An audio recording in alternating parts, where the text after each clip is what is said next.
वाह, ज़बरदस्त एक्साइटमेंट है। और मैं पंजाब में जब भी आता हूँ ना, तो मैं जब वापस जाता हूँ फुल्ली लोडेड जाता हूँ। मैं तो यहाँ की लोगों की एक्साइटमेंट देख के खुद एक्साइट हो जाता हूँ। ओके, और आपके यहाँ तो बोलते हैं ना, फटे चक देना है, ऐसे कुछ बोलते हैं ना, बस आज भी वही करना है।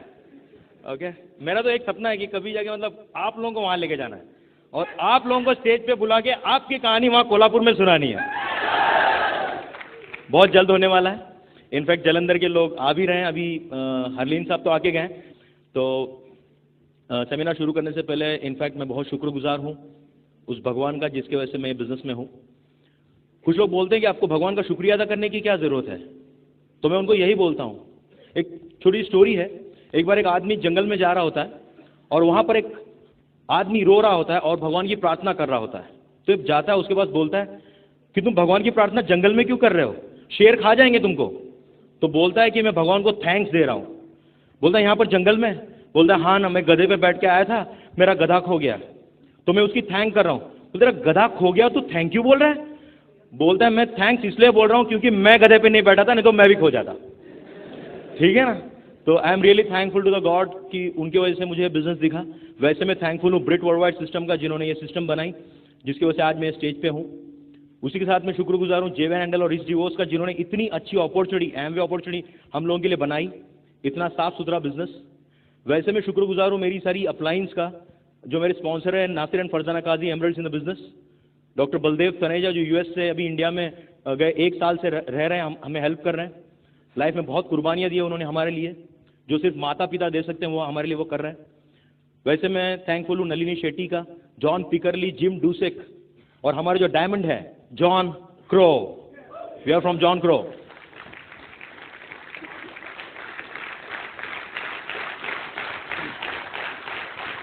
और वैसे मैं थैंकफुल हूँ बिल एंड पैगी ब्रिट का कि इतनी बढ़िया सिस्टम बनाई। सोच के देखिए, यहाँ पर हर तरह का आदमी इकट्ठा है, हर धर्म का आदमी इकट्ठा है, हर जाति का आदमी इकट्ठा है, हर तरह का, पढ़ा लिखा अनपढ़, हर आदमी इधर इकट्ठा बैठा हुआ है।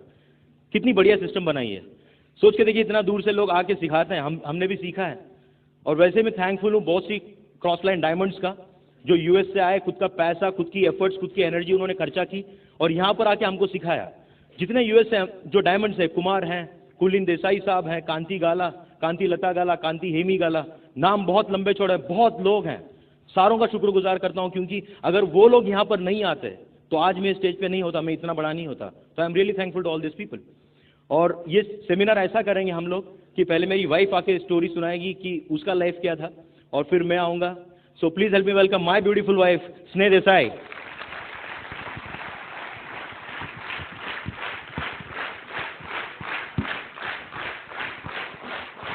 Thank you. Thank you. अब मेरा नाम स्नेहा देसाई है, मैं कोल्हापुर से आई हूँ और मैं महाराष्ट्रियन हूँ। पंजाब में आने का मौका इस बिजनेस से मिला है, तो मैं बहुत खुश हूँ। मेरे अपलाइन नासिर एंड फरजाना काजी है और वो हमें माता पिता के जैसे, मैं उनके थैंकफुल हूँ। और मैं आज जो भी हूँ, ये स्टेज पे मैं आज खड़ी हूँ तो ब्रिट सिस्टम की वजह से हूँ। ये एजुकेशन इतना स्ट्रांग है कि मेरी जैसी लड़खड़ाती औरत भी आज मैं यहाँ खड़ी हूँ, तो भी मैं आज बहुत खुश हूँ। मैं सरदार जी के ऐसे बचपन में ऐसे सरदार जी लोग देख के मैं बहुत डरती थी, लेकिन क्यों नहीं मालूम। लेकिन मैं कुछ दिनों के बाद कॉलेज नांदेड़ में कर ली थी और नाना जी के घर में रहती थी, मैं उनको नाना जी बोलती थी। लेकिन आज मैं जो पंजाब का नज़ारा देख रही हूँ, तो ये ब्रिट सिस्टम की वजह से और ये अपने बिजनेस की वजह से। तो एक्चुअल मैं स्टाफ नर्स की ड्यूटी करती थी, आज 12 साल से मैं सर्विस करती थी, लेकिन आज मैं 3 महीने से फ्री हूँ, टोटल फ्री हूँ और मैं सर्विस में नहीं जाती हूँ। तो मैं जब से मुझे समझता है कि मैं छोटी थी, लेकिन घर में मैं सब में बड़ी थी। छोटेपन से ही मुझे पैसों का बहुत प्यार था, मैं पैसों से बहुत प्यार करती थी और मुझे पैसा बहुत अच्छा लगता था। तो बचपन से मेरी ख्वाहिश थी कि बहुत पैसा होना अपने पास लेकिन मैं इस बिजनेस में पैसों से ही आई थी, लेकिन आज मैं पैसा छोड़कर बहुत कुछ देख रही हूँ। ऐसे फ्रेंडशिप और इतना प्यार कौन से बिजनेस में तो मिलता ही नहीं है। कितना रिस्पेक्ट है, कितने लोग एक जगह आते हैं और ऐसा लगता है कि एक छत के नीचे बैठे तो एक घर के लोग हैं। तो ये मैं छोटी भी होने से इतनी बड़ी हूँ, आज तुम्हारे सबकी माँ हूँ, तो ऐसा लगता है बहुत खुश हूँ मैं तो।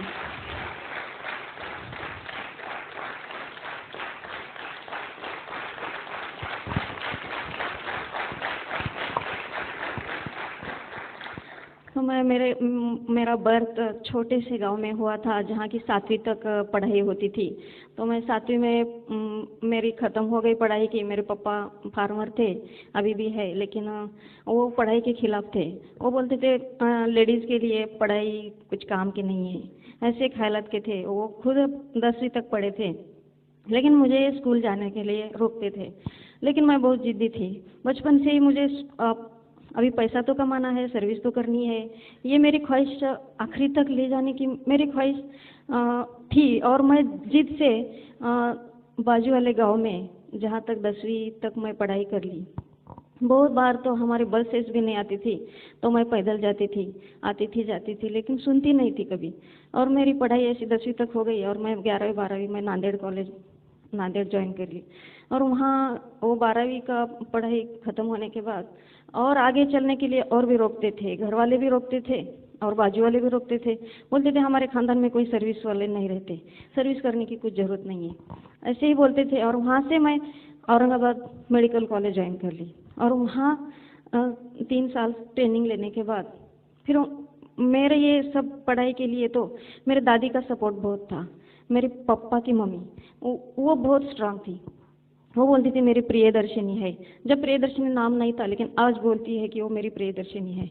और उसने सपोर्ट करके मुझे ये आज तक मुझे यहाँ खड़ा कर दिया है। और मेरे छोटे छोटे भाई बहन थे।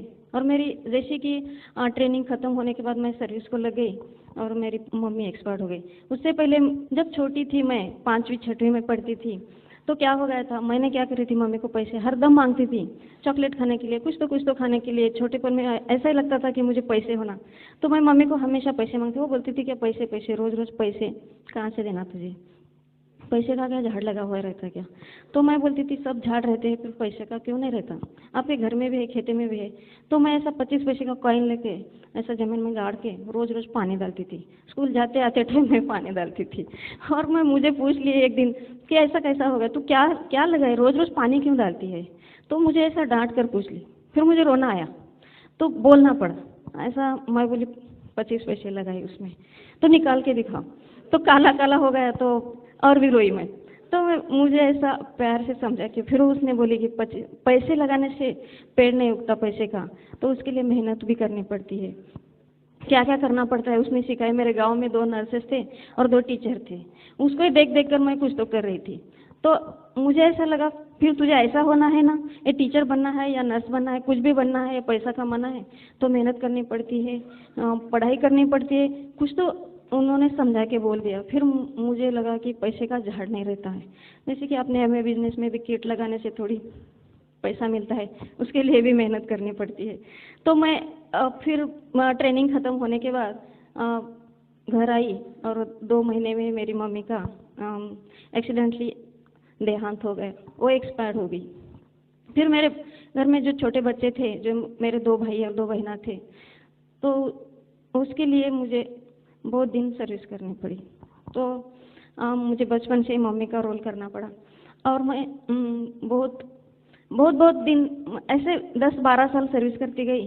उनका पूरा सबका एजुकेशन, उनकी शादी और तीनों को मैं गवर्नमेंट सर्वेंट बनाई। आज 10,000 वो कमा रहे हैं।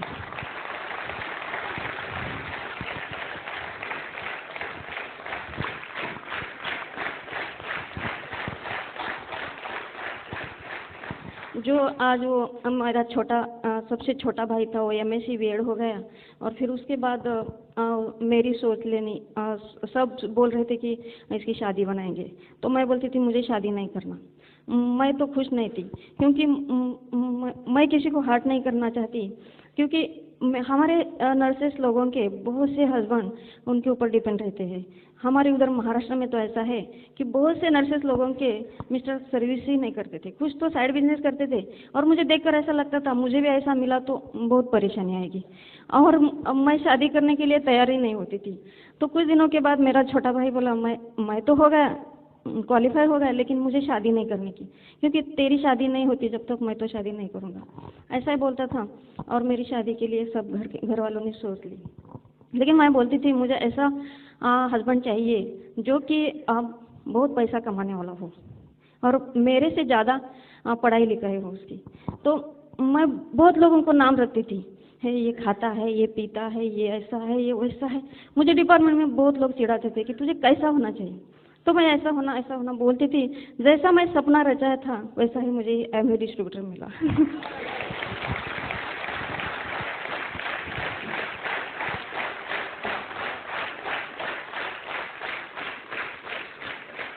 लेकिन मैंने इनका लेटर पैड देखी थी, ये लेटर पैड था बीएससी एलएलबी पे, और इनका घर देखी थी, जॉइंट फैमिली देखी थी।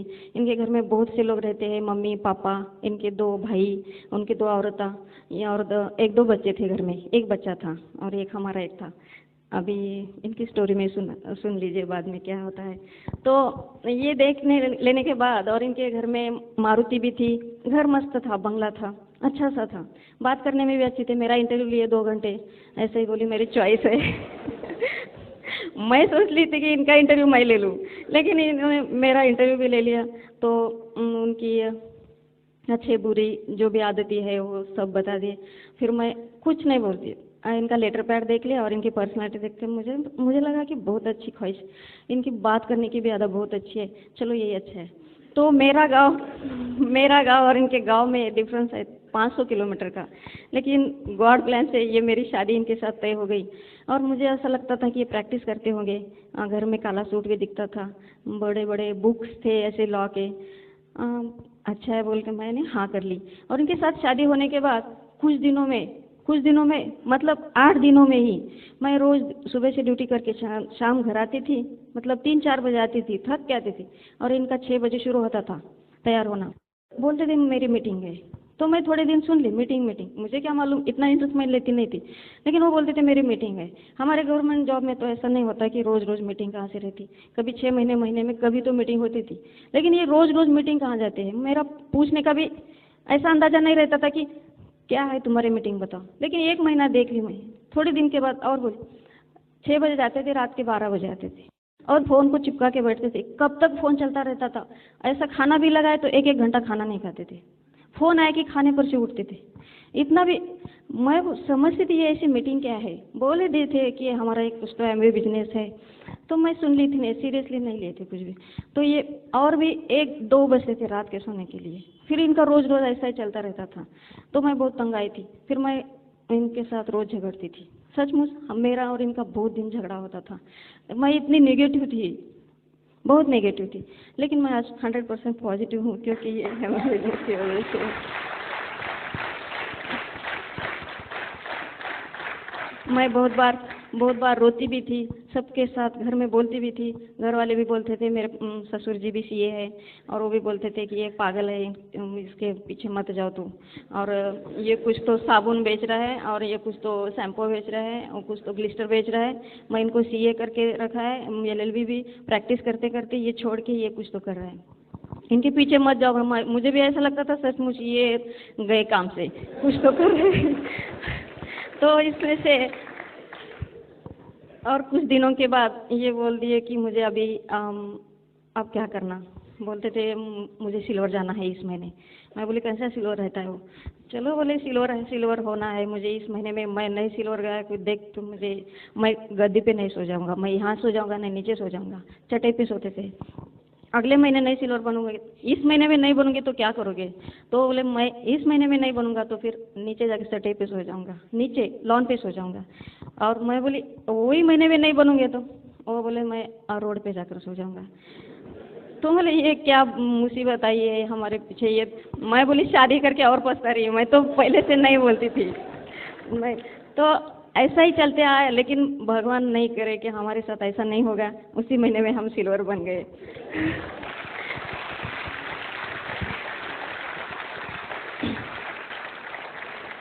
वो महीना था मई 2000। तो जून महीने में मेरा बर्थडे था और केक खाने का है, चल बोले तेरा बर्थडे है तो वहाँ सेलिब्रेशन करेंगे, मेरा कुछ तो है। तो मैं बोली चलो, इनके साथ साथ टाइम पास करने के लिए मैं इनके साथ साथ चली। और ऐसा माहौल था, आधा हॉल जैसे कि इतना भरा हुआ था और मस्त पैलेस था। वहाँ ऐसी लाइट म्यूजिक चल रही थी, बहुत सब लोग एक साइड दिख रहे थे। सब लोग हेलो हाय कॉन्ग्रेचुलेशन क्या क्या कर रहे थे। मैं बहुत खुश हो गई। मैं बोली चलो कुछ पैसे नहीं है तो नहीं, सिल्वर नहीं है तो नहीं, लेकिन लोग तो बहुत मस्त दिख रहे तो अच्छा हो गया। बोली उस दिन से फिर मैं कुछ दिनों के बाद मैं हरभजन साहब हमारे नांदेड़ आए थे। वहाँ तो बड़ा हॉल भरा हुआ था। उनका सेमिनार देख के तो और मुझे बहुत अच्छा लगा। तो उनका मैं चेक देखी थी 32 लाख। तो उनके चेक की मैं जेरोक्स करके ली, क्योंकि मुझे भी बहुत चिढ़ाते थे। हॉस्पिटल में लोग बोलते थे तेरे हस्बैंड वकील थे, यहाँ सामने हॉस्पिटल के सामने कोर्ट था, तो बोलते थे कहाँ प्रैक्टिस करते हैं। मुझे ऐसा प्रूफ मिल रहा नहीं था कि वो प्रैक्टिस करते हैं। अभी कुछ भी नहीं, मैं तो कभी ऐसा अभी क्या बोलूँ, कुछ समझ रहा नहीं था। तो मैं वो चेक दिखाती थी बहुत से लोगों को, मैं हरभजन साहब का हमारा बिजनेस का चेक दिखाती थी। तो उससे मुझे कॉन्फिडेंस आ गया। और उनके बाद मैं कुमार शिवराम कृष्णन का भी फंक्शन देखा था उधर बॉम्बे में। उसके बाद मैंने हेमी गाला, कांति गाला का, वो तो 25,000 लोग थे, इतना बड़ा हॉल भरा हुआ था। और मैं अजब से बहुत पॉजिटिव हो गई। और उस दिन से हिंदुस्तान की नारी का मैं फर्ज निभा रही हूँ। आज तक इनके पीछे पीछे आ रही हूँ, लेकिन मुझे बहुत अच्छा लगता है। और ये बोलते थे कि तुझे पैसे की ज़रूरत नहीं है, तुझे सर्विस की ज़रूरत नहीं है, तो जो चाहो मांग लो और मेरे साथ साथ चलते रहना, चुप चलते रहना। और मैं ऐसे ही करती रही पहले दिन कुछ दिन कि मुझे ऐसा लगता था चलो बैठना आना जाना। ऐसे डायमंड लेडी बोलती थी, उनकी ज्वेलरी देखना, साड़ी देखना, उनकी स्पीच अच्छी लगती थी। ऐसा टाइम पास करने के लिए आती थी मैं पहले, क्योंकि मैं कभी टेप नहीं सुनती भी नहीं थी और बुक भी पढ़ती नहीं थी। मुझे इंटरेस्ट नहीं था। इंटरेस्ट आने लगा जब कि मुझे क्या मालूम कि ऐसा स्टेज पे आके बात करना पड़ता है कभी कुछ दिन के बाद। कभी मैं नॉलेज के बारे में सोच ली भी नहीं थी। ऐसा आना जाना बैठना और दोस्ती कर लेना, बहुत से लेडीज़ लोगों के साथ दोस्ती भी हो गई थी, बहुत अच्छा लग रहा था। लेकिन आज मैं 3 महीने से टोटल अभी मैं सर्विस छोड़ दी पूरी, और सिर्फ मैं ऐसे ही कैसेट सुनती रहती। कभी तो गाने का कैसेट तो सुनी नहीं। और इनके साथ साथ जैसी शादी हो गई तब से मैंने एक भी पिक्चर नहीं देखा। पिक्चर तो नहीं है, न्यूज़पेपर नहीं है, कुछ भी नहीं, सिर्फ एमवे मीटिंग सेमिनार बिजनेस, ये इसमें हम बहुत खुश हैं। तो आज तक मैं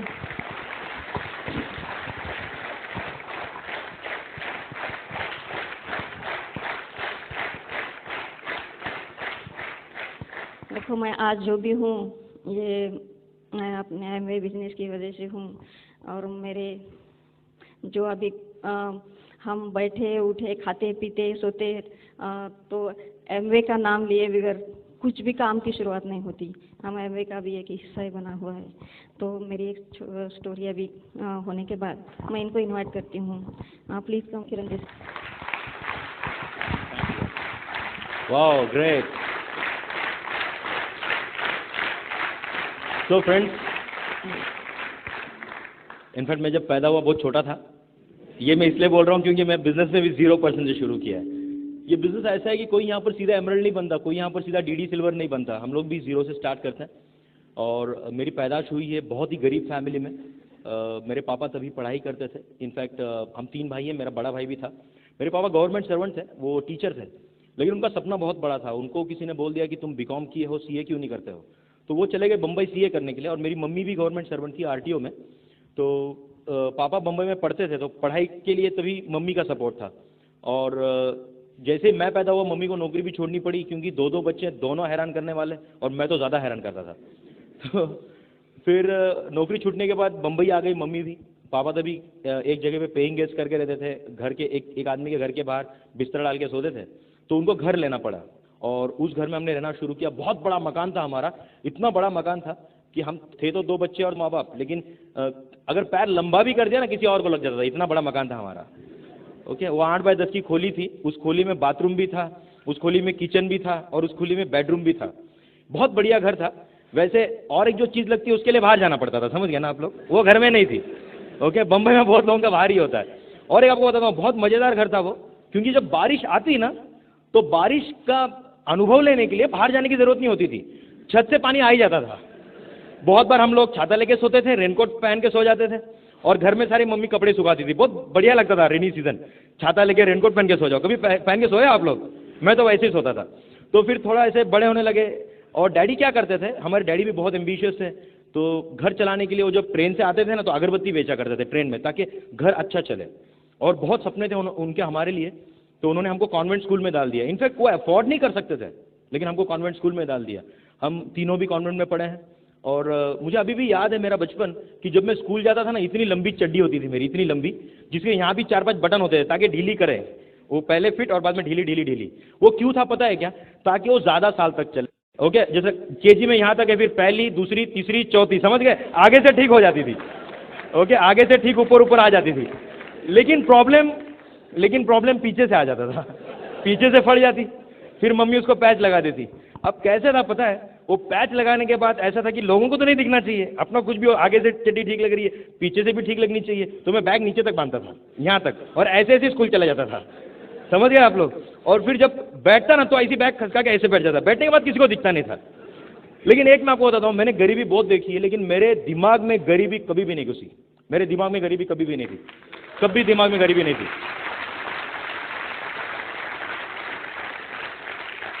मुझे बचपन में भी अगर किसी ने पूछा ना, बड़े होके क्या करोगे, मैं बोलता था मैं डॉक्टर बनूंगा, इम्पाला खरीदूंगा। घर तो बहुत छोटा सा था, साइकिल थी नहीं, लेकिन हम लोग सोचते थे इम्पाला खरीदेंगे, क्योंकि वो पिक्चर में तभी काली रंग की लंबी इम्पाला बताते थे। मैंने सोचा इम्पाला ही लेनी चाहिए। और बड़े होते गए, वैसे ही डैडी की सीए पूरी हुई, उनको बहुत अच्छी नौकरी लग गई। और नौकरी जैसे उनका बहुत अच्छा जॉब था, एक बहुत बड़ी एडवर्टाइजिंग फर्म के लिए काम करते थे, तो हालात बहुत अच्छे होने लगे। मुझे अभी भी याद है कि 9th में जब मैं था, हमारे घर में कार आ गई थी, तो बहुत सा लाइफ हमारा चेंज हो गया। और डैडी ने हमको, मेरे मम्मी डैडी बहुत अच्छे प्रोवाइडर हैं, जो हम चाहते थे वो हमको सब कुछ मिला। इनफैक्ट मेरे जीवन में कोई नेगेटिव नहीं था। हमने बहुत बार देखा है कि जीवन में नेगेटिव होता है, माँ बाप हमको बोलते हैं ये मत करो, वो मत करो। हमारे मम्मी पापा ने हमको कभी नहीं बोला ये मत करो, वो मत करो, सिर्फ एक ही बोलते थे, संगत अच्छी रखना। हमारी एरिया जो थी ना, वहाँ 1300 झोपड़पट्टी थी, 1300 घर थे, झोपड़पट्टी में था, लेकिन वो बोलते थे यहाँ संगत नहीं करना आप लोग। अभी भी हमको पता है कि उस 1300 घरों में हम 4-5 घर के बच्चे पढ़ लिख गए, बाकी कोई पढ़ा लिखा भी नहीं। तो संगत का असर, हमारी मम्मी डैडी ने हमको बचपन से बोला था कि अच्छी संगत करो, अच्छे लोगों की संगत करो। हमारी मम्मी डैडी ने हमको ऑनेस्टी सिखाई, उन्होंने हमको फैमिली लाइफ सिखाई, क्योंकि मेरे पापा 7-7:30 को घर पे आ जाते थे। बंबई में होके भी बहुत बिजी होते थे, फिर भी 7-7:30 को घर पे, छुट्टी के दिन घर पे, बर्थडे के दिन घर पे, त्योहार के दिन घर पे, कभी काम पे नहीं रहेंगे। वो बोलते थे पैसा नहीं चाहिए, मुझे फैमिली लाइफ चाहिए, मुझे मेरे बच्चों के साथ टाइम बिताना है। बहुत फैमिली लाइफ दी उन्होंने मुझे। और जैसे मेरा सपना था डॉक्टर बनने का, बहुत पढ़ाई की मैंने। 10वीं के बाद मुझे साइंस में एडमिशन मिल गई, कहा चलो अभी बहुत पढ़ाई करेंगे। बंबई के बहुत बढ़िया कॉलेज में था मैं, और वहाँ पर मैंने 12th करी और सोचा अभी मेडिसिन के लिए एडमिशन लेना है। 16 घंटे पढ़ता था मैं रोज, 16 आवर्स, 4 घंटे सोता था, सिर्फ 16 घंटे पढ़ता था मैं। पढ़ाई की और एडमिशन के लिए मैं गया, नहीं मिला एडमिशन, सिर्फ 3 मार्क्स से एडमिशन नहीं मिला मुझे एमबीबीएस में। बहुत बुरा लगा। डैडी बोले डेंटल सर्जरी कर लो, ये कर लो, वो कर लो, बहुत से है, कुछ कर लो आप। मैंने कहा नहीं, करेंगे तो एमबीबीएस ही करेंगे। और फिर मैंने जाके ज्वाइन कर लिया फिर से साइंस कॉलेज। मैंने कहा ग्रेजुएशन के बाद मेडिकल करेंगे, लेकिन करेंगे तो एमबीबीएस करेंगे। और मैंने शुरू किया मेरा फिर से। और होता क्या है पता है क्या, कि जैसे बॉम्बे में आप रहोगे ना, तो बॉलीवुड है ना वहाँ पर बहुत करीब है। हमारे तो घर के बहुत पास में वो फिल्म सिटी है। हमारे रास्ते से बहुत से फिल्म स्टार गुजरते हैं। बहुत बार ऐसा होता था कि दोस्त लोग घर पे आते थे, बोलते थे अरे वो विनोद खन्ना जा रहे हैं, अरे वो श्रीदेवी जा रही है, अरे वो अनिल कपूर वहाँ पर उद्घाटन करने आया। घर के करीब ही था फिल्म सिटी। तो मैं उनको हरदम बचपन से बोलता था, मेरे को जाके उनको क्या देखना है भाई, ओके, अगर टाइम आएगा एक दिन वो आके मेरे को देखेंगे, मुझे जाके उनको देखने की जरूरत नहीं है। ओके, कभी भी जीवन में कभी भी खुद को दूसरों से कम नहीं समझना। आपको पता है परमात्मा ने हमको पैदा किया है, हम वी आर द बेस्ट, हम सबसे बढ़िया है। ओके, जाओ और सुनो उसी का जिसका आपके जीवन में इंटरेस्ट हो, जो आपको आगे बढ़ाने वाला है, सिर्फ उसी को जाके सुना, उसी को जाके देखना आप, क्योंकि वही आपको कुछ कर सकता है। तो जैसे बॉम्बे मैंने कहा कि ये लोगों की हवा बहुत लग जाती है, मुझे भी हवा लग गई। सेकेंड ईयर में जब मैं था, मेरा अफेयर हो गया। और होता क्या पता है, एक लव अफेयर हो गया ना, तो आदमी का पूरा डायरेक्शन चेंज हो जाता है। वो सोचता है पहले यही करता है, तो दिमाग में आ गई शादी। फिर मैंने सोचा अभी बीएससी करेंगे, और फिर यहाँ पर कोई डॉक्टर है? डॉक्टर को, ये डॉक्टर डॉक्टर डॉक्टर है ना, डॉक्टर, हाँ डॉक्टर साहब है। सोच के देखिए 7-7.5 साल लग जाते हैं, फिर इंटर्नशिप, बाद में क्लिनिक खोलेंगे, फिर चलेगा कि नहीं पता नहीं, राइट। ओके, तो मैंने सोचा भाई यार 8-9 साल चले जाएंगे, क्लिनिक भी चलेगी कि नहीं पता नहीं है, और फिर शादी कब करेंगे, अभी तो वैसे ही अपनी उम्र 21-22 है, शादी कब होगी, बच्चे कब होंगे। तो मैंने सोचा पापा को जाके पटाना पड़ेगा। अभी कैसे पटाएं, बचपन से बोल रहे हैं डॉक्टर बनेंगे डॉक्टर बनेंगे। तो डैडी की सीए की प्रैक्टिस से भी बहुत बढ़िया थी। डैडी ने 1977 में नौकरी छोड़ दिया था, और तभी से लेके हमको बोल रहे थे हरदम कि बेटा बड़े होगे ना केले बेचना, बाकी कुछ भी करना, लेकिन नौकरी नहीं करना। हम लोग के घर में हमने किसी ने नौकरी नहीं की है, क्योंकि हमने कभी उनको पूछा ही नहीं क्यों, पता नहीं क्या उनको क्या प्रॉब्लम आ गई नौकरी में, हमने कभी नौकरी का सोचा भी नहीं। तो मैं गया पापा के पास, मैंने पापा को कहा पापा ये मेडिसिन में बहुत साल लग जाएंगे, मैं सोच रहा हूँ आप जैसे सीए ही कर लूँ, आपकी प्रैक्टिस कौन संभालेगा, सही है ना, वीक पॉइंट है उनका, उनकी प्रैक्टिस संभालने वाला कोई नहीं था। वो बोले ठीक है तू कर तो लेगा सीए, लेकिन तू साइंस कर रहा है अकाउंट्स का। तो मैंने कहा भाई आपने पैदा किया है, आपका खून थोड़ा तो आया होगा, अकाउंटिंग थोड़ी तो घुसी होगी कि नहीं होगी। तो बोले ये भी सही है, और सच में आपको बताता हूँ मैं कि मुझे अकाउंटिंग की कभी प्रॉब्लम नहीं आई। लेकिन क्या हुआ पता है, उसी दौरान एक फिल्म मैंने देखी, मेरी जंग। देखिए फिल्मों का टीवी का हमारे पे बहुत असर है, और बुरा असर ज्यादा है। तो मैंने देखी एक फिल्म मेरी जंग, आपने भी देखी होगी मेरी जंग, देखिए। हाँ, तो मैंने मेरी जंग देखी। उसमें अनिल कपूर गरीब होता है, वो फिर वकील बन जाता है, फिर उसको गाड़ी भी मिल जाती है, बंगला भी मिल जाता है, पियानो भी मिल जाता है, मीनाक्षी शेषाद्री भी मिल जाती है। मैंने कहा ये बढ़िया यार, वकीली कर लेते हैं, ये सब कुछ अपने को भी मिल जाएगा। ओके, तो मैंने फिर जाके पापा को बोला अकाउंट्स तो समझ में आ गई, ये लॉ का प्रॉब्लम है, इसका क्या करूं। तो बोले हाँ सही, मैंने तेरे को बोला ही था प्रॉब्लम आएगी, एक काम कर तू गवर्नमेंट लॉ कॉलेज ज्वाइन कर ले। तो मैंने वहाँ पर, एशिया का सबसे अच्छा कॉलेज है गवर्नमेंट लॉ कॉलेज, वहाँ पर मैंने ज्वाइन किया। राम जेठमलानी वगैरह सब लोग हैं ना वहाँ से पढ़े लिखे हैं, तो मैंने वो ज्वाइन कर लिया। और दिमाग में ये था कि वकील बनेंगे राम जेठमलानी के जैसा, one of the best lawyers in India, ये समझ के मैंने जाके कॉलेज ज्वाइन कर लिया। और जैसे ही मेरी ग्रेजुएशन कंप्लीट हुई, मैं यूनिवर्सिटी में मैंने टॉप किया है, मैंने हरदम फर्स्ट क्लास में मेरी एजुकेशन पूरी की है। उसके बाद मैंने लॉ में भी, मैं जब पास हो गया मैंने एडवोकेसी शुरू कर दी, और तभी टैक्सेशन में मुझे पूरा टैक्सेशन में घोल के पी गया था। तो मैं जाके हाई कोर्ट में मैंने प्रैक्टिस शुरू की, और जैसे मैं वकील हुआ सनद मिली, शादी कर ली मैंने। और 1 साल में एक बहुत प्यारा सा बेटा हुआ मुझे, जिसका नाम है सिद्धांत, वो अभी 10-11 साल का है। और फिर शुरू हुआ मेरा सिलसिला बॉम्बे का, और मेरी जो प्रैक्टिस है ना बहुत अच्छी सेट हो गई। 1-1.5 साल में मैंने बहुत तरक्की कर ली थी, क्योंकि पहले मैं जो हमारे पापा का जो हाई कोर्ट में केसेस होते थे, मैं हरदम जाके फॉलोअप में था, तो आई वॉज नोइंग कि किस तरह से इसको करना है। और मैं बहुत बचपन से, मैंने कहा कि बहुत एम्बिशियस रहा हूँ, हरदम एक सोचता हूँ कि कोई भी चीज़ अगर हाथ में लो तो उसको पूरी करूँगा ही करूँगा। और तभी एक बहुत बड़ी चैलेंज आ गई हमारी लाइफ में, हमारे डैडी बहुत बीमार हो गए, और डॉक्टर ने कहा कि इनको बम्बई में नहीं रखना, इनको पोल्यूशन से दूर लेके जाओ। तो हमने कहा कहाँ लेके जाए, तो बोले आपका कोई नेटिव है, बोले हाँ ना हम कोल्हापुर के हैं, तो बोले वहाँ लेके जाओ, नहीं तो इनकी ज़िंदगी कम हो जाएगी।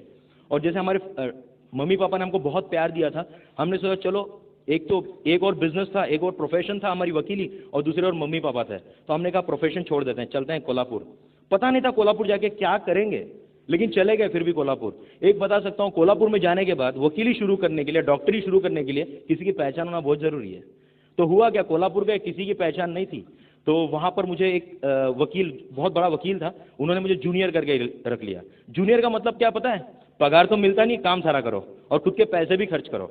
तो वहाँ पर मैंने काम शुरू किया, इतना हालत ख़राब हो गया मेरा, क्योंकि जिनसे मेरी लव अफेयर थी उन्हीं से शादी की थी, और घर में खाने पीने के भी वांदे हो गए थे हमारे, खाना पीना भी कभी कभी नसीब नहीं होता था। सोचा करें क्या अभी, तो फिर मैंने बॉम्बे आना शुरू किया सैटरडे संडे। इनफैक्ट बॉम्बे हमारे यहाँ से 400 किलोमीटर दूर है, तो हर फ्राइडे को मैं जर्नी करता था, सैटरडे संडे बॉम्बे में रह के वहाँ पर अकाउंट्स वगैरह का काम करता था। और मंडे को मैं फ्लॉपीज जानते हैं आप लोग, कंप्यूटर की फ्लॉपी होती है, पुरानी जो फ्लॉपी थी, 50-50 फ्लॉपी के डब्बे, यानी 500-500 फ्लॉपी उठा के कोल्हापुर लेके आता था, और वो बेच के उसमें से जो पैसा है उससे मैं घर चलाता था। तो धीरे धीरे सब कुछ चलने लगा, और उसी में से मैंने इतना पैसा कमा लिया कि मैंने एक रेडीमेड गारमेंट की दुकान खोल दी, वहीं पर मैंने कंप्यूटर स्टेशनरी का शॉप खोल दिया, और मेरी वकीली भी सेट होने लग गई। 98 में जब मैंने बिजनेस को देखा, मैं बहुत ही फिनेंशियली स्टेबल था, यानी पैसा वैसा ठीक से आने लग गया था, दुकान लाइन पे आ गई थी, दोनों दुकानें मतलब बिजनेस ओनरशिप बहुत अच्छी थी। और ऐसे ही एक दिन मैं ऑफिस में बैठा हुआ था, और एक बंदा आया मेरा दोस्त, और उसने कहा कि मैंने एक बहुत बढ़िया बिजनेस देखा है, और मैं चाहता हूं कि आप आके उसको देखो और मुझे सलाह दो कि ये बिजनेस मैं करूं या नहीं करूं। तो आपको पता है वकील और डॉक्टर, हमारा तो काम ही लोगों को सलाह देना है ना। तो मैंने कहा ठीक है देख लेते हैं। तो फिर और एक बात उसने मुझे बहुत बेतुकी पूछी कि साहब आपका सपना जीवित है क्या, क्योंकि मेरे सारे दोस्त जानते हैं कि मैं सपने बहुत देखता हूँ, मैं हरदम लोगों को बोलता हूँ मैं ये करूंगा, मैं वो करूंगा, मैं ऐसा कर दूंगा, मैं वैसा कर दूंगा। तो उसने मुझे ये भी पूछा आपका कोई सपना जीवित है क्या नहीं। मैंने कहा सपने भी कभी मरते हैं क्या, लेकिन आपको एक बता सकता हूँ, गए 3.5 साल से बिजनेस कर रहा हूँ, लोगों के सपने तो क्या, मैं तो देखता हूँ कि जिंदे लोग ही मरे हुए हैं, कोई सपना ही नहीं है, कुछ कोई उद्देश्य ही नहीं है उनके पास, कोई उद्देश्य नहीं है, जी रहे हैं बस। आपको पता है क्यों जी रहे हैं? जिंदा है इसलिए, कोई कोई उद्देश्य नहीं है उनके जिंदगी में। लेकिन तब बात समझ में नहीं आई थी। गया मैं, एक छोटा सा कैबिन था, दिमाग में यही था कि जाके गलतियां निकालूंगा और इसको आके बोलूंगा ये नहीं करना है। एक छोटे से कैबिन में मीटिंग हो रही थी, प्लान में मैं 4 बार उठा था, 4 बार उठ के भाग रहा था। मैं बोला ये भी ऐसा भी कभी होता है क्या? जब उसने मुझे पहली बार बताया ना, आपको वो तभी 40,000 बताते, 40,000 कमाना कैसे लगेगा, 4 महीने में आपको 40,000 आएगा। मैंने बोला बेवकूफ समझ के रखा है क्या? 27 साल की पढ़ाई की है, 7 साल से वकीली कर रहा हूं, अब भी जाके कहीं ऐसा पैसा देख रहा हूं, तू बोलता है 4 महीने में मिल जाएगा, बेवकूफ समझ के रखा है क्या? बना रहा है क्या? लेकिन बोला बैठा तो सही। और उसने मुझे बताना शुरू किया, 1 घंटा कुछ बता रहा था, दिमाग में पल्ले बात कोई भी नहीं पड़ी। ओके, 2 ही बातें पल्ले पड़ी। एक बात ये कि इससे सपने पूरे हो सकते हैं, और दूसरी उसने बिल गेट्स साहब के बारे में बात की कि ये आदमी करोड़पति है, दुनिया के पहले 500 अमीरों में से एक है। मैंने सोचा, अभी उसने क्या बताया, विश्वास का बात नहीं था, लेकिन एक मैंने नोट की बात, वो बोला कि ये आदमी सिखाता है कि बिजनेस कैसा करना है। मैंने बोला अगर ये खुद करोड़पति है और इतना अमीर है, अगर ये सिखाता है तो सीखने में कोई प्रॉब्लम नहीं है। तो मैंने उसको कहा कोई कागजात है? वकील लोग होते हैं ना, कागजात मांगते हैं। मैंने बोला कोई कागजात वागजात है क्या? उसने मुझे 22 पन्ने दे दिए पढ़ने को। और फिर मैंने बोला प्रोडक्ट्स कौन से बता, तो वो लेके गया मुझे नासिर काजी के पास। नासिर तो थे नहीं, नासिर भी मेरे दोस्त है, नासिर वकीली कर रहे थे, हम लोग कोर्ट में एक दूसरे को पहचानते थे, लेकिन ये बिजनेस वो कर रहे हैं वो मुझे पता नहीं था। तो मैं गया नासिर के ऑफिस में, वहाँ पर कुछ प्रोडक्ट्स पड़े हुए थे जो उन्होंने अमेरिका से लाए थे, क्योंकि तभी तो किट विट थी नहीं। तो मैंने वो प्रोडक्ट सारे देखे, मैंने बोला ये सब बढ़िया लगता है, सब कुछ सब बाहर का सामान है, और मुझे अमेरिका से पहले से प्यार रहा है। मैं हरदम सोचता था अमेरिका जाऊंगा और वहाँ बहुत पैसा मिलता है, राइट? बहुत लोग जाते हैं यूएस पैसा कमाने के लिए, मैं भी सोचता यूएस कनाडा जाके बहुत पैसा कमाएंगे। मैंने देखा अरे वाह ये तो चल के आ गया अपने दरवाजे में। तो गया घर पे जाने के बाद पता नहीं क्या होने लगा, मैं घर पे 6:30-7 को पहुंचा, और मुझे ऐसे दिमाग में कुछ नहीं था, लेकिन सारी चीजें गोल नजर आने लग गई मुझे, हर जगह जीरो। सोच के देखिए, बच्चा गोल, बेटा गोल, बीवी गोल, सब्जी गोल, दाल गोल, हर चीज गोल, गद्दी गोल, पिल्लो गोल। मैंने बोला ये क्या हो रहा है मेरे को? सारी जगह जीरो नजर आने लगे, जीरो। लेकिन जीरो का आगे भी कुछ होना चाहिए, नहीं तो जीरो की कोई वैल्यू नहीं है, सही है ना? तो मैंने वो पढ़ना शुरू किया, 7 बार पढ़ डाला मैंने, फिर भी विश्वास नहीं हो रहा है। 40,000 विश्वास होता है क्या? नहीं होता विश्वास। सोच के देखिए, इतना पैसा देखते तो डर लग जाता है। लेकिन मैं चार्ट अकाउंटेंट हूं ना, मैंने खुद की इन्वेंट्री निकाली। सोच के देखिए, यहां पर कोई पहली बार आया, पहली बार मतलब सेमिनार को कोई पहली बार आया, सेमिनार को पहली बार आप आए पहली बार। अच्छा मुझे एक बताइए, ये जो दिमाग है ना, ये दिमाग, उसका कंप्यूटर बनाना है, कितने कंप्यूटर लगेंगे? हजारों कंप्यूटर लगेंगे। कितनी कीमत लगेगी? करोड़ों रुपए। हाँ, अन्य करोड़ों रुपए लगेगी, राइट? हम करोड़ों में पकड़ते हैं, चलो करोड़ों अरबों रुपए लग जाएंगे। सोचिए आंख निकालनी है, 5 लाख देता हूं, कोई आंख निकाल के देगा? कोई भी नहीं देगा। हाथ निकालना है, 10 लाख देता हूं, कोई देगा? हार्ट का, मेरे डैडी का अभी हार्ट का ऑपरेशन हुआ है, 2.5 लाख रुपए खाली छोटे से ऑपरेशन का लग गया। सोच के देखिए, पूरी बॉडी कितने की है? करोड़ों रुपए की। कमाते कितना है? 10,000 रुपया। ब्याज निकल रहा है क्या? ब्याज निकल रहा है? नहीं ना, नहीं निकला ना। सोचा कभी सोचा ऐसा? नहीं सोचा ना। सोचना शुरू कर दो, सोचना शुरू कर दो। ओके, तो मैंने एक सोचा, देखिए बेवकूफ होते, मैं भी बेवकूफ था, लेकिन मैं थोड़ा इंटेलिजेंट बेवकूफ था, ठीक है ना? मैंने सोचा पढ़ ही लेते हैं। मैंने पूरा बॉडी का, मैंने बोला ये सही है, कितना भी पैसा कमा सकते हैं, इतने लोग कमाते हैं तो अपन भी कमा सकते हैं। तो फिर मैं आईने के सामने जाके खड़ा हो गया और मैंने आईने को बोला, मैं हरदम निर्णय खुद से खुद लेता हूं, मैं किसी बाजू वाले को जाके नहीं पूछता मैं करूं क्या नहीं करूं, क्योंकि मुझे बाजू वाले के जैसा नहीं बनने का है। तो मैंने जाके आईने के सामने खड़ा हो गया, आईने को पूछा, आईने में कौन दिखता पता ना आपको, तो मैंने उसको पूछा ये सब कुछ विश्वास तो नहीं होता, लेकिन ये चल गया तो अंदर वाला बोला बहुत अच्छा होगा यार। फिर मैंने उसको एक सवाल किया, किरण देसाई अगर ये तेरे लिए चल गया तो कैसा होगा? उसने बोला फिर तो बहुत ही बढ़िया होगा। और मैंने सोचा करते हैं इसको। सुबह सुबह चला गया नासिर काजी के यहाँ पर, रात भर नींद नहीं आई, सुबह चला गया नासिर के पास। देखिए दिमाग में बुलाया था किसी और ने, चला गया किसी और के पास, नासिर के पास गया, नासिर को बोला नासिर तू तो मेरे को पहचानता है, मुझे साइन कर डाल। मुझे बोला तेरे को प्लान किसने दिखाया? मतलब प्लान किसी ने भी दिखाया हो यार, जो जिसने मुझे प्लान के लिए भेजा था वो आदमी बिजनेस में नहीं हो, तो मेरी सलाह मांग रहा था। मैं सोच रहा हूँ मैं भी शुरू कर दूं, उसको भी ले लूं। बोला ठीक है काम कर, जिसने प्लान दिखाया ना वही साइन करेगा, जाके उससे परमिशन लेके आ जा, अगर वो तेरे को परमिशन देता है मैं तेरे को साइन कर लूंगा। बोला यार इतना अच्छा दोस्त है साइन कर लेना। बोला नहीं उसी की परमिशन, यहाँ पर ऐसा होता है जिसने प्लान दिखा वही साइन करता है। मैंने बोला ये तो बहुत अच्छा बिजनेस है, ऑनेस्ट बिजनेस है, राइट? पीछे कुछ नहीं होता। तो मैं गया, मैंने अभय देशपांडे को फोन किया, बोला अभय मैंने डिसीजन लिया है, ये बिजनेस करना है बस, इसमें तो डायमंड जाना ही जाना है, तो तू भी मुझे साइन हो जा। तो बोलता मैं तुमको साइन नहीं हो सकता। मतलब क्यों नहीं साइन हो सकता? तू तो कल बोल रहा था तू सोच रहा है। बोला नहीं मैं तो पहले से डिस्ट्रीब्यूटर हूं। बोला अरे फिर मैंने थोड़े दिन के बाद लॉन्चिंग में फीचर देखा, उसमें उन्होंने बताया आपसे कोई स्मार्ट बंदा हो ना तो उसको ये बोलना, साहब आप आओ देखो जरा मुझे गाइड करो, मैं करूं क्या नहीं करूं, है ना। तभी मुझे समझ में आया।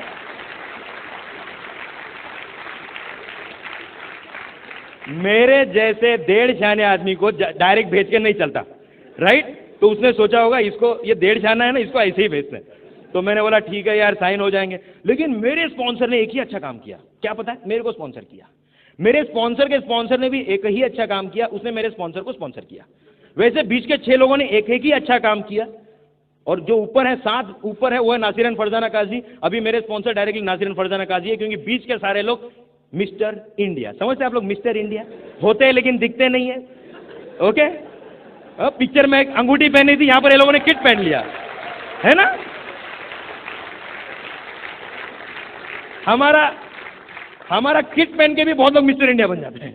ओके, बहुत महंगी चीज है लेकिन वो पहन के भी लोग मिस्टर इंडिया हो जाते हैं। तो मिस्टर इंडिया हो गए, कोई प्रॉब्लम नहीं, मैंने तो शुरू कर दिया। मैंने तो देखो कैसा है पता है क्या, हम लोग की तकलीफ कहां पर है आपको बताता हूं। देखो 3 चीजें होती है। आपको कैंफर पता है, कैंफर कापूर, वो जो हम लोग भगवान के सामने जलाते हैं, फट करके जल जाता है। कोयला देखा है, थोड़ी देर के बाद चलता है। गिल्ली घास देखी है, नहीं जलती, राइट। तो मेरा कैसा था पता है, एकदम कैंफर के जैसा बिजनेस देखा, आग लग गई।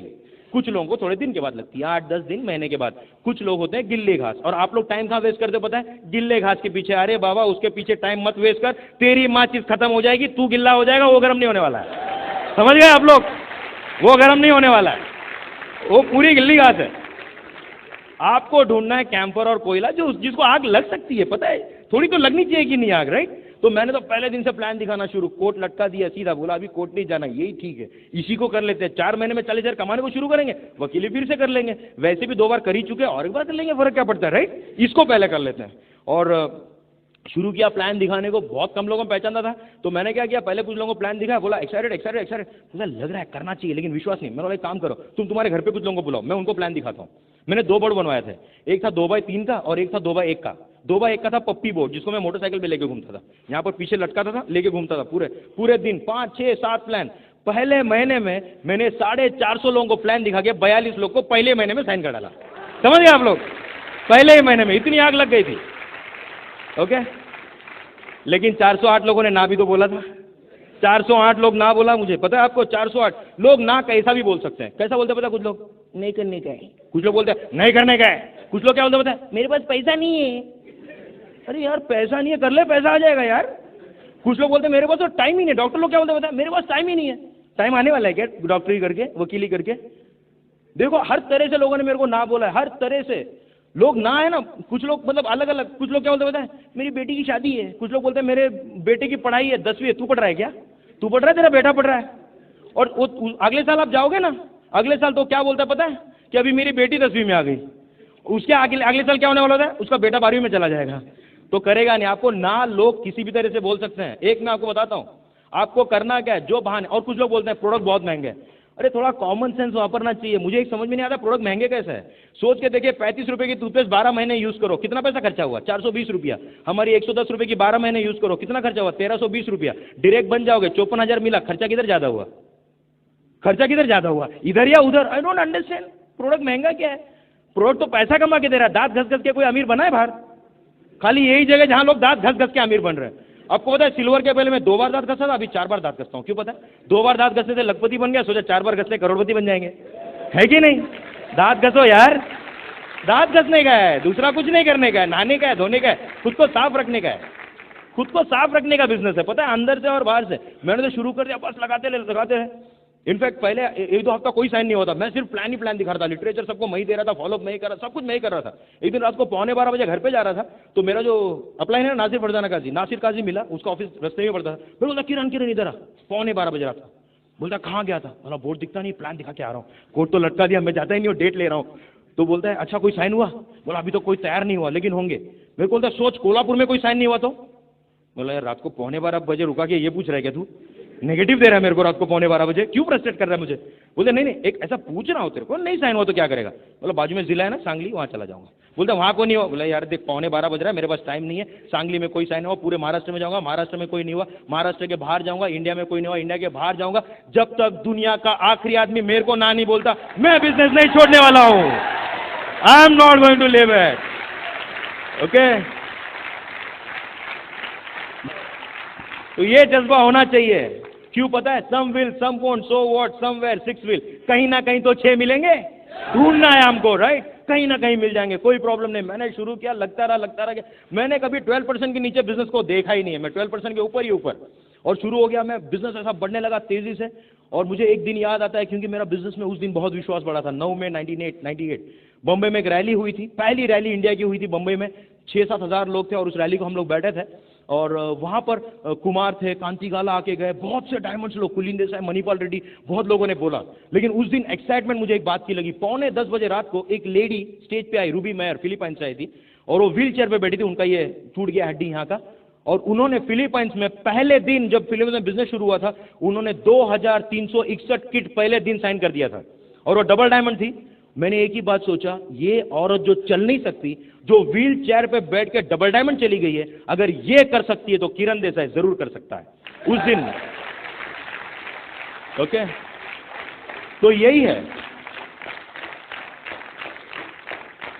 उस दिन मैंने और एक चीज ली, ब्रिट किट। एमवे किट तो थी मेरे पास, ली मैंने और एक ब्रिट किट। पता है, ये एमवे किट और ब्रिट किट का बहुत अलग कॉम्बिनेशन है।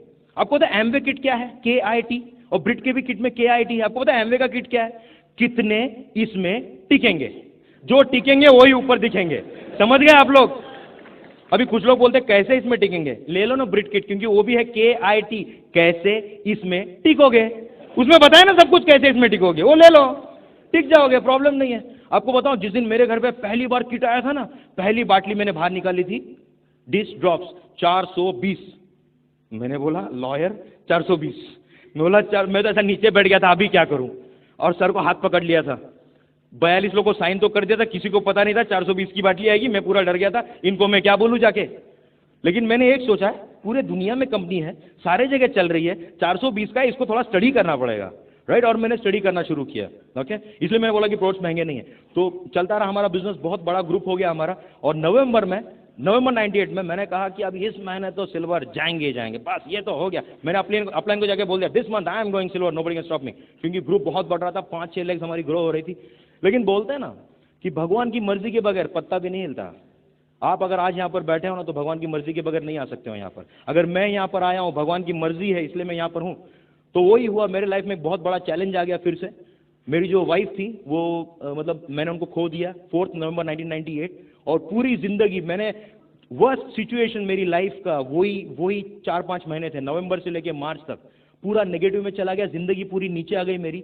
मुझे अभी भी अगर वो 4-6 महीने जब मैं सोचता हूँ ना, तो मेरे रोंगटे खड़े हो जाते हैं। क्योंकि मैं एक पलंग पर बैठा रहता था और दिन रात सिर्फ रोता रहता। मैंने 1-2 बार तभी सुसाइड कमिट करने की भी कोशिश की। अगर मैं एमवे में नहीं होता ना, तो मैं आज जिंदा नहीं होता। मैंने शुरू किया, मैं वहां पर ऐसे रोता रहता था। मेरा जो बेटा है ना, वो मुझे संभालता था। 6.5 साल का मेरा बेटा, वो मुझे संभालता था। वो मेरा पिताजी बन गया था 3-4 महीने के लिए। और मैं पूरा घर में नेगेटिव बैठा रहता था। मैं एमवे से नेगेटिव नहीं हुआ था, मैं मेरी जिंदगी से नेगेटिव हो गया था। लेकिन तभी नासिर फरजाना काजी मेरे लिए दुआ मांगते थे। सिर्फ दुआ नहीं, सिर्फ नमाज नहीं पढ़ते थे। इनफैक्ट फरजाना भाभी तो हज जाके आई मेरे लिए कि इसके लिए कुछ दुआ मांगी जाए। आज मैं जिंदा हूं, मैं यही बोलता हूं कि मेरी जो स्पॉन्सर है मेरे माँ बाप के जैसा है। उन्होंने मेरे लिए बहुत किया है।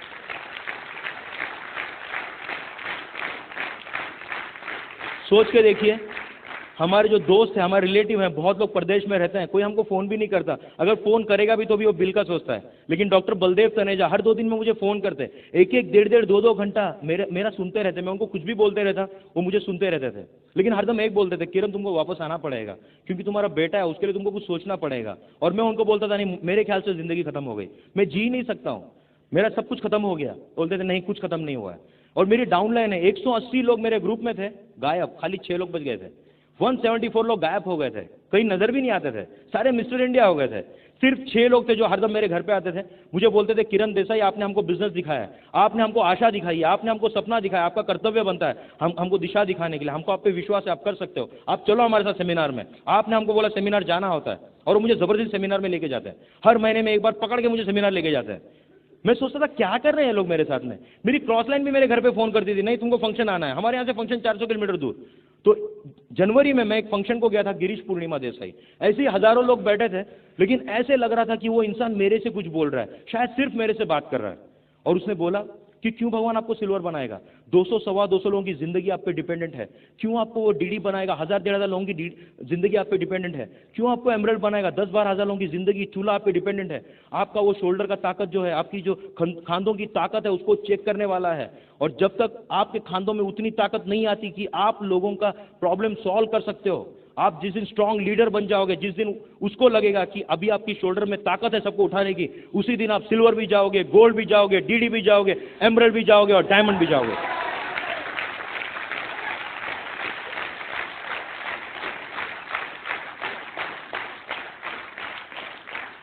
उस एक सेंटेंस ने मेरी पूरी जिंदगी बदल दी। मैंने सोचा यस, जिंदगी कहीं खत्म नहीं होती, इसको चलाना है, बस अभी जीना है अपने बेटे के लिए, उसकी पूरी लाइफ संवार देनी है, ऐसा कुछ करना है जिंदगी में कि वो भी क्या याद रखे। और मैंने काम फिर से थोड़ा थोड़ा शुरू किया, लेकिन मैंने कहा कि पूरी नेगेटिव में था। तभी हरदम जैसे जॉन क्रो का एक स्टेटमेंट है, it is not the struggles that come your way are important, it is more important how you overcome them. आपके लाइफ में चैलेंजेस आएंगी, मुश्किलें तो आएंगी, ये इंपॉर्टेंट नहीं कि किस मुश्किलों के दौर से आप गुजर रहे हो, लेकिन उसको ओवरकम कैसे कर रहे हो, उसको पार कैसे कर रहे हो, ज्यादा इंपॉर्टेंट है। मैंने बलदेव तनेजा को एक सवाल पूछा था, ये मेरे साथ क्यों हुआ? उन्होंने मुझे क्या जवाब दिया पता है? जॉन क्रो ने एक बार बिल ब्रिट को पूछा था, क्योंकि जॉन क्रो को यहां पर गोली मार दी है और वो जिंदा है आदमी, एक हाथ से फीता बांधता है। तो बिल ब्रिट को जॉन क्रो ने पूछा है मेरे साथ क्यों हुआ? तब बिल ब्रिट ने उनको जवाब दिया था, क्योंकि भगवान आपसे बहुत प्यार करता है, भगवान उन्हीं को मुश्किलें देता है जिनको वो प्यार करता है और जिसके बारे में विश्वास है कि ये इन मुश्किलों से भी गुजर सकता है। तो मुझे बोला कि तुम गुजर सकते हो, इसके लिए तुमको मुश्किल आई है।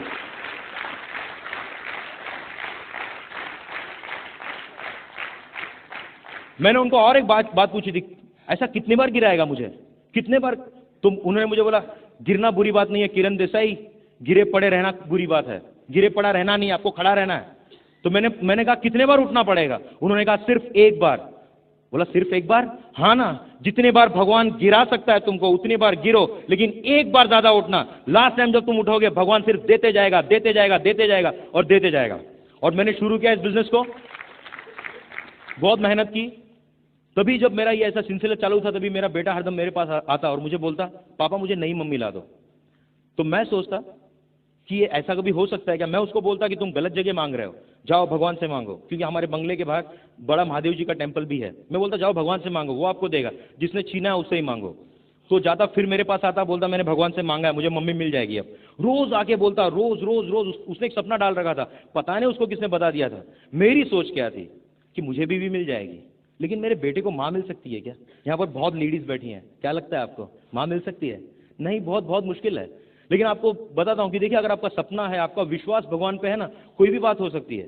क्योंकि जिस दिन स्नेह हमारे घर पे आई, मतलब मेरे डैडी ने उसको पसंद किया था, इनकी जो बहन की हस्बैंड है वो कोल्हापुर में रहता है, तो जब मेरे घर पे आई तो इन्होंने पहली बात मुझे यही कही कि अगर हमारा फिक्स होगा, अगर मैं शादी करने के लिए रेडी भी हो गई ना, तो एक ही कंडीशन पे मैं शादी करूंगी कि मैं फिर से माँ नहीं बनूंगी, मैं माँ सिर्फ सिद्धांत की बनूंगी।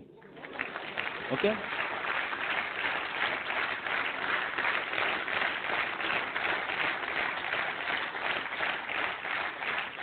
मुझे दिया तो बहुत लोगों ने, लेकिन जो इन्होंने दिया है वो कोई नहीं दे सकता। She has given me the best. Okay? तो जैसे ये आ गई, इन्होंने बताया कि पहले नेगेटिव थे, क्योंकि हमारा घर में ही सब लोग नेगेटिव थे। सब लोग सोचते थे इतना पढ़ा लिखा लड़का टूथपेस्ट बेच रहा है, शैम्पू बेच रहा है, उनको पता नहीं था एमवे बिजनेस क्या है। उनकी गलती नहीं है, घर वालों की गलती नहीं है, उनको पता ही नहीं होता है। ओके? तो मैंने शुरू किया, मैंने कहा कि बहुत नेगेटिव था वातावरण मेरा जो पूरा नेगेटिव। मैंने बहुत मेहनत करना शुरू किया, मैं दूर दूर जाता था। मैंने कोल्हापुर में बिजनेस थोड़ा सा मैंने कम ग्रो किया तभी, और मैं बाहर जाता था। हमारे यहाँ से सोलापुर अराउंड 280 किलोमीटर दूर है, वहां जाता था मैं 3-4 महीने। मैंने कुछ लोग वहां पर साइन किए थे। एक बार मैं गणपति के दौरान, घर में गणपति थे हमारे यहाँ पर, बहुत बड़ा त्यौहार होता है, मैं सोलापुर चला गया, होटल में रहा और लोगों को मैंने कहा था आ जाओ मीटिंग करेंगे। मैंने सोचा बहुत मीटिंग होगी, बहुत लोग साइन भी हो जाएंगे। 3 दिन में होटल में पड़ा हुआ था, कोई मिलने नहीं आया मुझे। मैं वहां पर होटल में खाना भी खाता, मैनेजर ऐसा कुछ मुझे देख रहा था जैसे ये आदमी घर से झगड़ के यहाँ पर आ गया, यहाँ पर खाना वाना खा रहा है। मिलने कोई भी नहीं आता था। लेकिन आज मैं आपको बता सकता हूँ, सोलापुर में आज हमारा गोल्ड प्रोड्यूसर एक बहुत बड़ा बिजनेस है, क्योंकि वो 3 दिन वहां रह के मैंने एक ही सोचा, बिजनेस सोलापुर में करेंगे जरूर, यहाँ पर आते रहेंगे। मैं जाते रहा। उसके बाद नांदेड़ में मेरा एक डीडी है आज, वहां पर मैं पहले 6 महीने गया, एक पैसा मेरे उस आदमी ने नहीं बना था। 6 महीने में हर महीने में 2 बार जाता था, एक पैसा नहीं बन रहा था, एक भी पैसा नहीं बना, लेकिन मैं जाते रहा वहां पर। आज हमारे वहां पर 4-5 डीडी है। नांदेड़ हमारे यहाँ से 500-600 किलोमीटर दूर है, लेकिन मैंने सोचा था नांदेड़ में बिजनेस करेंगे, क्योंकि इसको नांदेड़ शहर बहुत अच्छा लगता है। मैंने कहा हम नांदेड़ में बिजनेस जरूर करेंगे। सोच के देखिए, मेरे बिजनेस का पहला डीडी है ना, वो मेरा 15 डीप है, 21वें महीने में साइन हुआ है मेरे बिजनेस के। जो मेरा दूसरा डीडी है ना, वो मेरा फ्रंट लाइन है, वो 19वें महीने में साइन हुआ है। जो मेरा तीसरा डीडी है वो भी मुझे 21वें महीने में मिला है। वो साइन जल्दी हुआ था, लेकिन 21वें महीने में कंकन समीना भट्टाचार्य का प्रोग्राम देख के एक्साइट हो गया था। आप बोलोगे 18 महीना क्या कर रहा था? इनको ढूंढ रहा था मैं, यही तीनों को ढूंढ रहा था मैं। ओके,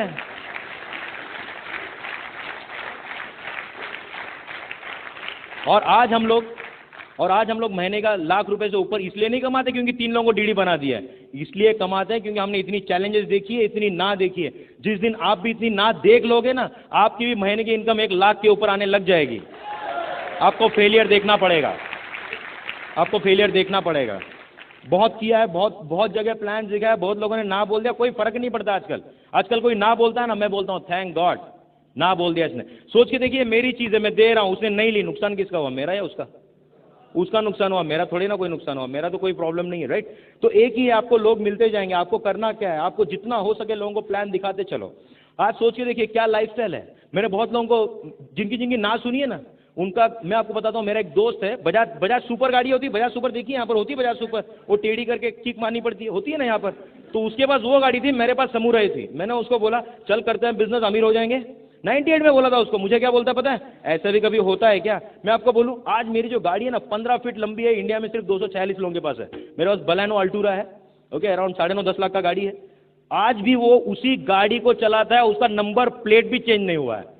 अगर एमवे करता तू मेरी जैसी गाड़ी लेके घूम रहा होता। क्या बोलता है पता है? तेरे को जम गया, मेरे को नहीं जमता यार। तेरे को क्यों नहीं जमता? तू मेरे जैसा नहीं है क्या? कुछ कम है तेरे में, है ना? लोग, मुझे एक समझ में नहीं आता, लोग ऐसा क्यों सोचते हैं कि नहीं हो सकता? करना चाहे ना तो कोई भी कर सकता है। कुछ लोग बोलते हैं हम लोग बहुत गरीब है, नहीं कर सकते। ओके, हमने कोई सोच के देखो, गरीब, देखिए गरीब पैदा होना पाप नहीं है, गरीब मरना पाप है, क्योंकि आपने कुछ किया नहीं है, आपको कुछ करना पड़ेगा गरीबी का। ओके, गरीबी का कुछ करो, निकालो उसको।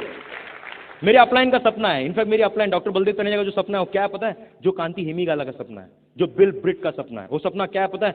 कि हमको इंडिया को फिर से सोने की चिड़िया बनाना है। वो कब बनेगा पता है? जब आप सारों का घर सोने की चिड़िया बनेगा। ओके, हमको पहले हमारा घर सुधारना है। जिस दिन हमारा घर सोने की चिड़िया हो जाएगा ना, उस दिन ये देश भी सोने की चिड़िया हो जाएगा। हमको इस देश के लिए सोचना है, इस देश में हमको समृद्धि लानी है, हर आदमी को इकट्ठा होकर। ओके, और देखिए ये बिजनेस में आपको चैलेंजेस आएंगे, मुश्किलें बहुत आने वाली है, डोंट वरी अबाउट इट। मुश्किलें बहुत आएंगी, कोई फर्क नहीं पड़ता है। आपने पढ़ाई लिखाई बहुत की होगी, आप अनपढ़ हो, किसी भी तरह के हो, कोई प्रॉब्लम नहीं है, बस करते रहो, लगे रहो। बोलते हैं winners never quit, quitters never win. जो जीतता है वो छोड़ता नहीं, और जो छोड़ता है वो जीतता नहीं है। इतना याद रखना, जिंदगी की जो लड़ाई है वो तेज और ताकतवर नहीं जीतता है। जीतता जल्दी या देर से वही जीतता है जो सोचता है कि वो जीत सकता है।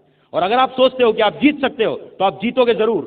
अगर आप सोचते हो कि आप डायमंड जाओगे तो आप डायमंड जाओगे जरूर, आपको कोई नहीं रोक सकता। Can you tell me I am diamond? I am a diamond, I am a diamond, diamond, diamond. God bless, go diamond.